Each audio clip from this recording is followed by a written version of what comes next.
কুরবানির গোশত তো আমরাই খাই না, আল্লাহ তাআলা খায়? কুরবানির গোশত আল্লাহ তাআলা খায় না, আমরাই খাই।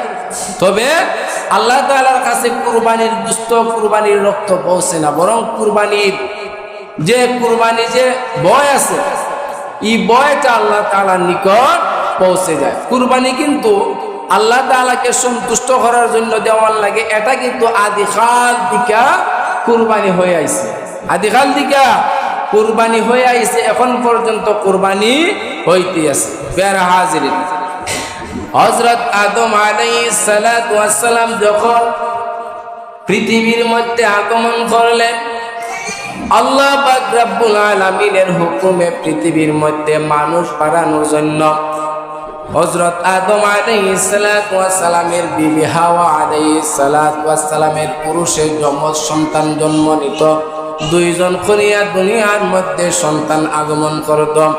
আল্লাহ পাক রব্বুল আলামিন আদম আলাইহিস সালাতু ওয়াস সালামকে বললেন, ও আদম, পৃথিবীর মধ্যে মানুষ বাড়ানো লাগবে, পৃথিবীর মধ্যে মানুষ বাড়ানো লাগবে। তোমার যে যমজ দুইজন সন্তান পৃথিবীর মধ্যে জন্ম নিতেছে, প্রথম সন্তানের উরুষে যে কন্যা সন্তান জন্ম নিবে, দ্বিতীয় সন্তানের উরুষে যে ছেলে সন্তান জন্ম নিবে, তাদেরকে তুমি বিবাহ করাইয়া দাও।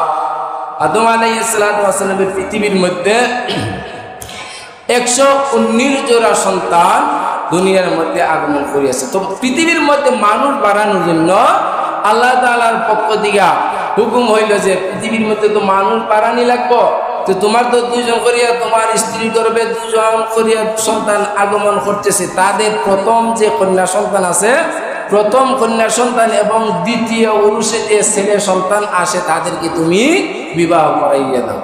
মুসলমান ভাইয়েরা আমার, আদম আলাইহিস সালাতু ওয়াস সালামের প্রথম সন্তানের নাম হইল কাবিল। ওই কাবিলের সঙ্গে যে মেয়ে সন্তান জন্ম নিছে, ওই মেয়ে সন্তানের নাম হইল আকলিমা সুন্দরী। আদম আলাইহিস সালাতু ওয়াস সালামের দ্বিতীয় পুরুষের সন্তানের নাম হইল গিয়া হাবিল। ওই হাবিলের সঙ্গে যে বোন জন্ম নিয়েছে, ওই বোনের নাম হইল গিয়া গাজা। প্যারা হাজিরিন, আল্লাহ পাক রব্বুল আলামিনের হুকুম হইল হাবিলের সঙ্গে আকলিমা সুন্দরীর বিবাহ পড়াইয়া দাও। আদম আলাইহিস সালাতু ওয়াস সালাম ওনার সন্তানকে হাবিলকে বললেন, ও হাবিল, তোমার ভাগ্যে তোমার বোন আকলিমা সুন্দরী তোমার ভাগ্যে পড়িয়াছে। কাবিল আদম আলাইহিস সালাতু ওয়াস সালামকে বলতেছেন যে না, আমি এটা হতে দিব না, আমার বোন আকলিমা সুন্দরীকে আমি নিজে বিবাহ করব। আদম আলাইহিস সালাতু ওয়াস সালাম বললেন যে না, এটা আল্লাহ পাক রব্বুল আলামিনের পক্ষ থেকে নিষেধ। আল্লাহ পাক রব্বুল আলামিন হুকুম দিয়েছেন তোমার বোন আকলিমা সুন্দরীকে তোমার ভাই হাবিলের সঙ্গে বিবাহ করাইয়া দিতাম। প্যারা হাজিরিন, আল্লাহ পাক রব্বুল আলামিনের হুকুমে হাবিল এবং আকলিমা সুন্দরীকে বিবাহ পড়াইয়া দিত। কাবিল মানল না, কাবিল বলল যে না, এটা আমি মানি না, আমার বোন আকলিমা সুন্দরীকে আমি বিবাহ করব। আদম আলাইহিস সালাতু ওয়াস সালাম সমস্যার মধ্যে পড়ে গেলেন। আদম আলাইহিস সালাতু ওয়াস সালাম তাদের দুই ভাইকে বলতেছেন, কাবিল এবং হাবিলকে বলতেছেন, তোমরা দুই ভাই আল্লাহ পাক রব্বুল আলামিনের রাস্তায় কুরবানি দাও। তোমরা দুই ভাই যদি আল্লাহ পাক রব্বুল আলামিনের রাস্তায় কুরবানি দাও, তোমাদের যাহার কুরবানি আল্লাহ তাআলার রাস্তায় কবুল হইবে। আমি আদম আলাইহিস সালাতু ওয়াস সালাম তাহার সঙ্গে আকলিমা সুন্দরীকে বিবাহ করাইয়া দিব।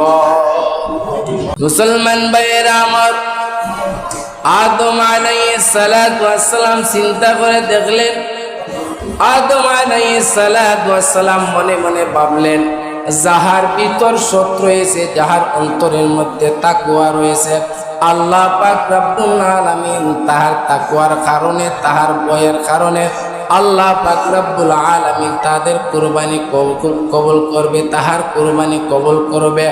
অতএব আদম আলাইহিস সালাতু ওয়াস সালাম কাবিলকে হুকুম করলেন, হাবিলকে হুকুম করলেন, তোমরা আল্লাহ তাআলার রাস্তায় কুরবানি দাও।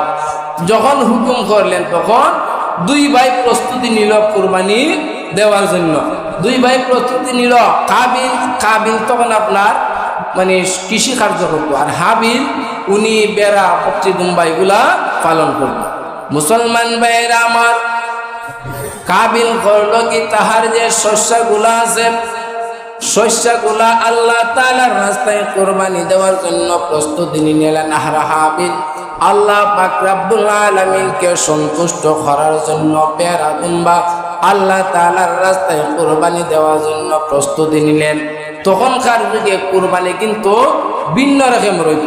আমরা যে বর্তমান সময়ে কোরবানি দিই, কোরবানি দিয়া সেটা আপনার কোরবানির মাংস বাট করে সেটা যে বাট নিয়ে যায়। তখন কিন্তু ভিন্ন রকম কোরবানি হইত। তখন আপনার যাহারা কোরবানি করত নির্দিষ্ট স্থানে আল্লাহ পাক রব্বুল আলামিনকে সন্তুষ্ট করার জন্য কোরবানির বস্তু জায়গার মধ্যে রেখে দিত। আল্লাহ পাক রব্বুল আলামিন আসমান থেকে একটি অগ্নিকুণ্ড ফাটাইতো, আগুনের কুণ্ড ফাটাইতো।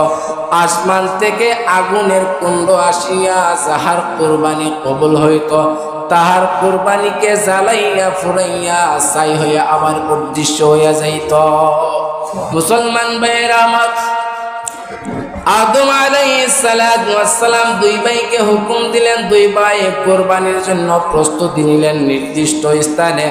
হাবিল তাহার বেড়াকে এক জায়গার মধ্যে রেখে দিলেন, আর কাবিল কিছু শস্যদানা এক জায়গার মধ্যে রেখে দিলেন। আল্লাহ পাক রব্বুল আলামিন আসমান থেকে অগ্নিকুণ্ড পাঠাইল।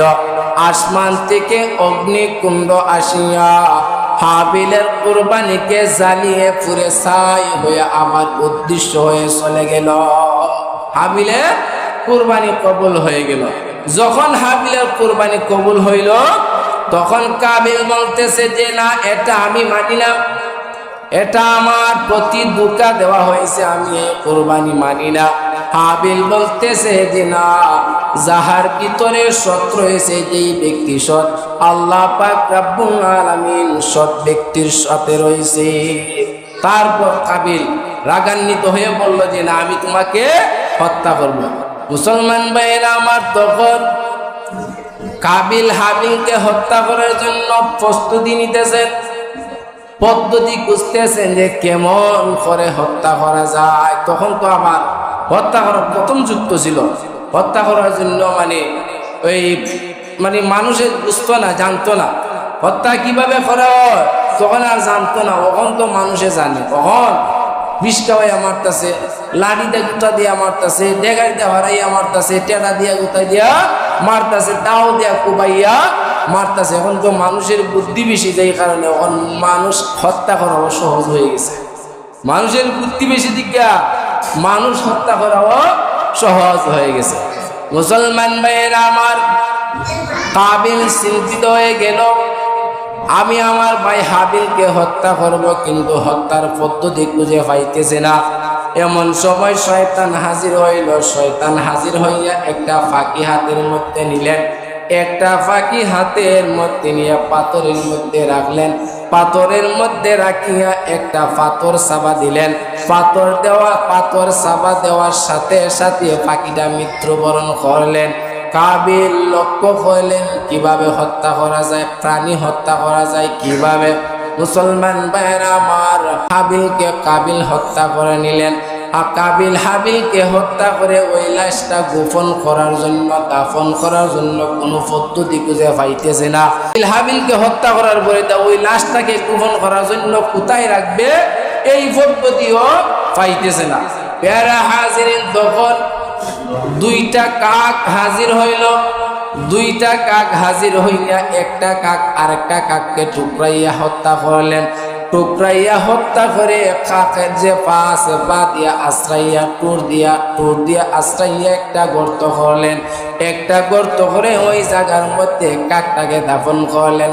আর কাবিল মনে মনে ভাবতেছে যে আমি এত মূর্খ হয়ে গেলাম, এত হতভাগা হয়ে গেলাম, একটা লাশ কেমন করে দাফন করতে হয় সেই বুদ্ধি দেওয়া আমার নাই।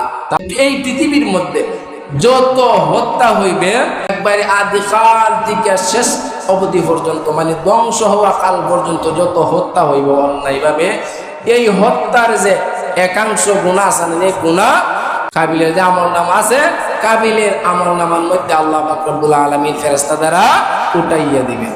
মুসলমান ভাইয়েরা আমার, আমি বলছিলাম আল্লাহ পাক রব্বুল আলামিনের দরবারে বান্দার সন্তুষ্টি পৌঁছে যায়, বান্দার ভয় আল্লাহ তাআলার নিকট পৌঁছে যায়।